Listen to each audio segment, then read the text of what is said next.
With all the holiday events and guests in town, you might be wondering where to celebrate.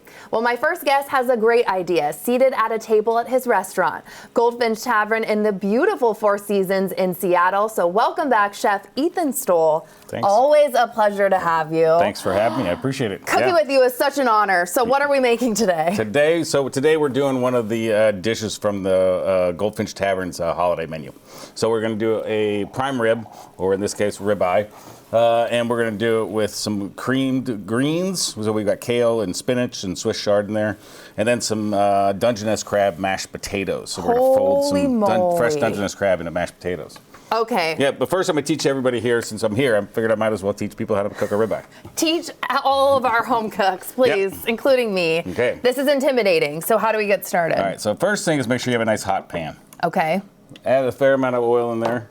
Olive oil? What do you put? I just put olive oil in there in this one, but you can use any kind of oil. And then get your ribeye, this is in this case, pat it really dry. You want to make sure you have a nice dry steak when you're searing a steak, so that you're not battling the moisture of it. Sprinkle a generous amount of salt.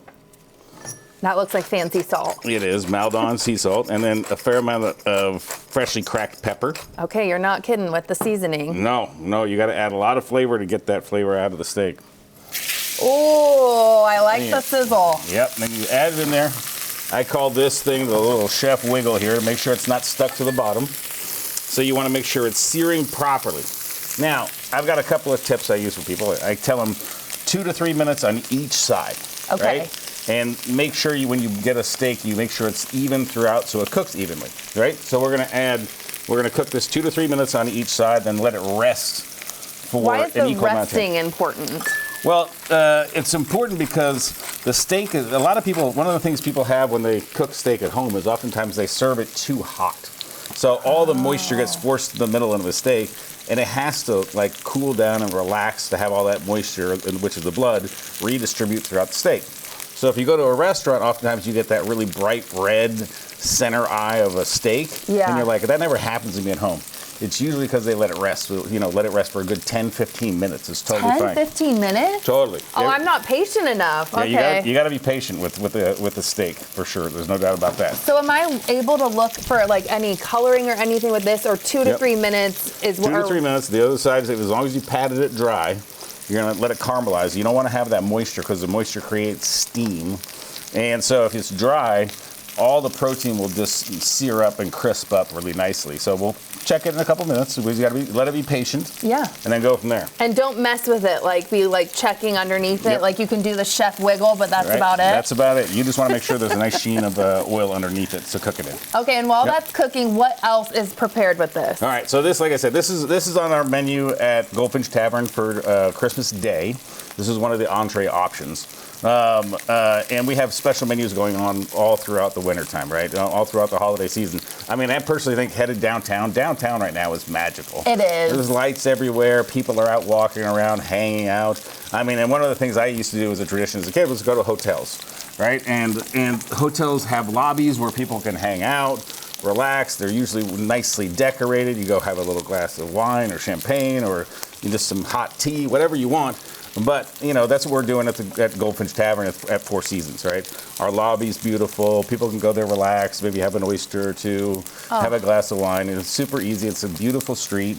You're right near Pike Place Market, too, for people that aren't familiar, right in the heart of downtown. We're looking at some of the decor there inside the hotel. That's fantastic. Yep. So if you don't want to decorate your own house, I guess just head to the Four Seasons and you'll get the full holiday Christmas experience. Totally. So I already cooked the steak. I'm going to flip this over and show you what a properly browned steak looks like, and then I'm going to ask you to help me out with the mashed potatoes, all right? Please. A lot of pressure is on, but I think I got it. Yeah. And as far as the greens go, those are really a traditional creamed, like a creamed spinach you get at some restaurants. But we have kale, Swiss chard, spinach in there. What you do is you saute it down with a little bit of olive oil and garlic, add a little bit of bechamel, a little bit of cream. So it looks creamier than it actually is, but it's delicious. Does it have garlic or anything in it? What am I smelling? Okay, garlic, I feel like I'm smelling garlic. It smells delicious. And I'm going to add these that into there. Oh, that's some crab, some Dungeness crab. A lot of crab in there. We're folding it in then. And I'm going to give you a couple drops of lemon in there as well. Oh, zesty. Fresh lemon too. You don't want the lemon juice. Yep. And we're going to add a little bit of some herbs here. Oh, what kind of herbs parsley did you put in? That's it. Just Parsley? something simple. So I'm going to flip this over now. So you see that? Whoa. How it has look at the sear on that beautiful baby. crust on it. That's super crispy, and that's how you get that great bite to it, right? Oh, it has yum. crunch on the inside, nice and medium rare on the inside. Crunchy on the outside, sorry. So medium rare is what you recommend. I always want to know from a chef, like, what you... I'm a medium rare person. Medium rare. You know, oftentimes chefs really go rare. Oh. And I find that it doesn't cook it enough to really break down the muscle tissue. So I like medium rare. Okay, fair enough. So, how did I do there? I folded it all in perfectly. They look beautiful. Yeah. And then a little time on that. So can I ask you a question that I've always wanted to ask you? If anyone could cook for you, what is your dream meal? And you could even say if there's someone particular that you would have wanted to have cooked for you. That's a fine question. You know, I'll answer it in a couple different ways. Obviously, you'd love to have some fancy chef, you know, Albert Roux, Thomas Keller, somebody cook for you, right? But honestly, you know, I mean, I think going out to restaurants and eating out is so much more than just the food. I think it's really about who you hang out with. I mean, because I can make you a great dinner. I can't make you have a great experience. So you need to bring the fun. Okay, I'll bring the fun. Ideally make the fun so much more enjoyable and so much more tasty. So really for me, it's really about who you hang out with. So who do I want to hang out with? I want to hang out with my family. You know, I want to hang out with my parents. You know, Sarah, my kids, everybody.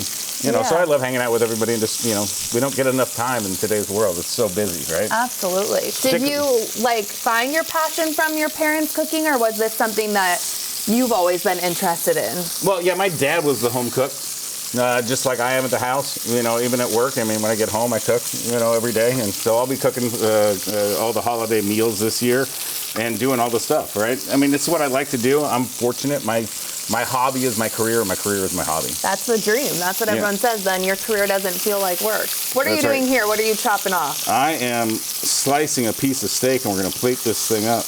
Ooh. So the idea on a ribeye, you know, some people find ribeye to be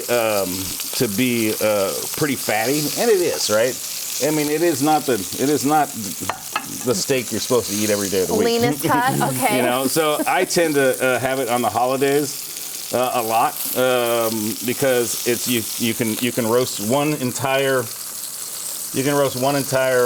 ribeye whole and have that as the meal for, you know, however many people are coming over. It could be 10 people, 20 people. You probably have enough. All right, so there's that piece of it. What else is going? Mashed potatoes? Once you put a piece of mashed potato in there, once you put a scoop right there. Right here. Yeah, maybe a little more. A little. Maybe a little more.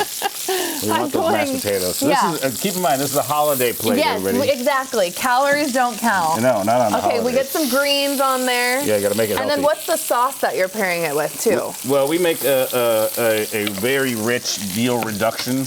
And then we reduce that down, so it's called a demi-glace. And then we take red wine, reduce that down, then combine them and reduce it down some more. Oh, so wow. It's a really rich sauce, and it's got a lot of acid from the wine. And so the acid in the wine is actually what cuts the fat of the ribeye. So you could either, and anything kind of acidic on a steak is actually pretty good.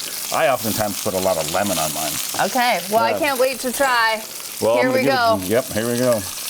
So you can see, watch how glossy this is. Oh, fantastic. You know, it takes a lot of time and commitment to do stuff like this, but it's worth it because people have a good time with it. You ready for a bite? This thing's still cooking. We're going to leave that there. I'm ready. All I'm right. going to have at least a little mashed potatoes, and then I know I have to, okay. Take this thing out. Oh my gosh. And you can start slicing that up, and I'm going to cook that very, very soon and taste that. Thank you so much for being here, Ethan. The Four Seasons, happy holidays, will have their special feast on Christmas as well as a glamorous New Year's Eve celebration. So check out the Four Seasons for reservations. Oh, that's so good.